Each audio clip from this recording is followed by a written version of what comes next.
Bilal ibn Rabah was born into slavery, a condition that was compounded after he became one of the first believers to follow the teachings of Prophet Muhammad. Bilal's father was an Arab slave, and his mother was a former princess of modern-day Ethiopia, who was also enslaved. Bilal was ruled by a master who punished him for his conversion to Islam. He dragged Bilal around Mecca, encouraging people to mock him. He even tried to force him to renounce his faith by placing a large rock on his chest and pinning him on the ground. But far from renouncing his faith, Bilal showed a defiance and strength in the face of persecution and violence. Impressed by Bilal's steadfastness to the Islamic faith, Prophet Muhammad sent one of his closest friends, Abu Bakr, to pay for Bilal's freedom. Once freed, Bilal rose to prominence in the early Muslim community. Prophet Muhammad appointed him to serve the mosque by using his melodious voice to call the believers to prayer. Bilal was a black man, and for some, his blackness made him unfit for such an honor. On one occasion, a companion of the Prophet, a man named Abu Dar, disparagingly said to Bilal, "You son of a black woman." This drew a swift rebuke from Prophet Muhammad. "Are you taunting him about his black mother?" asked the Prophet. "There is still some influence of ignorance in you." The ignorance the Prophet identified was rooted in the misguided view that a person's race reflects his or her moral character or social status. In fact, the Prophet's message of racial equality stood in stark contrast to the prevalent racial animosities of 7th century Arabia.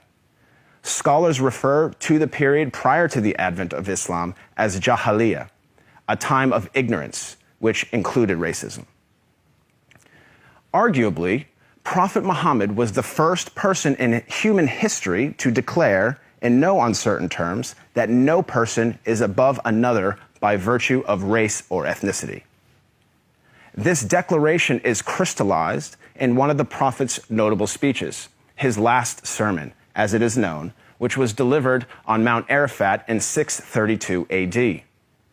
In that sermon, the Prophet unequivocally condemned racism when he said, "All mankind is descended from Adam and Eve. An Arab has no superiority over a non-Arab, and a non-Arab has no superiority over an Arab. A white person has no superiority over a black person, nor a black person has any superiority over a white person, except by piety and good action."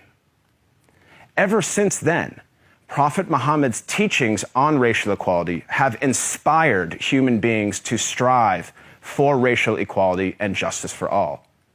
Consider the life of Al-Hajj Malik al-Shabazz, more commonly known as Malcolm X, the black Muslim civil rights leader who battled racism in the 1950s and 1960s. After performing the Hajj, or Islamic pilgrimage, to the city of Mecca, Malcolm wrote his famous letter from Mecca, in which he said, "There were tens of thousands of pilgrims from all over the world. They were of all colors, from blue-eyed blondes to black-skinned Africans. But we were all participating in the same ritual, displaying a spirit of unity and brotherhood that my experiences in America had led me to believe never could exist between the white and the non-white." He added that he had never before seen sincere and true brotherhood practiced by all colors together, irrespective of their color. The Hajj for Malcolm represented a shift away from racism and towards racial equality.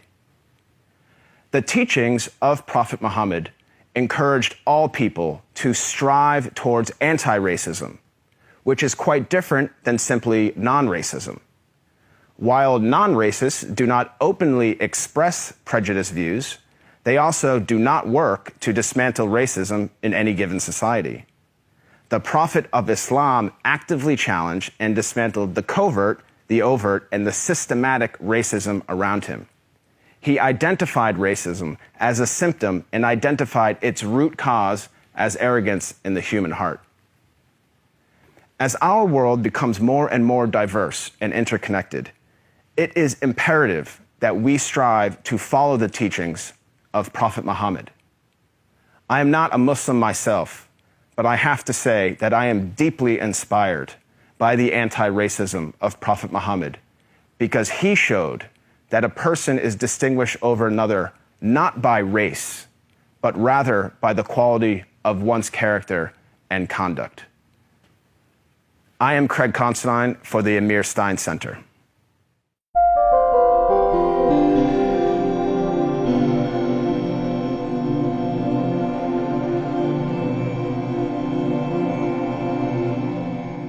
This video was produced in collaboration with Alliance of Virtue.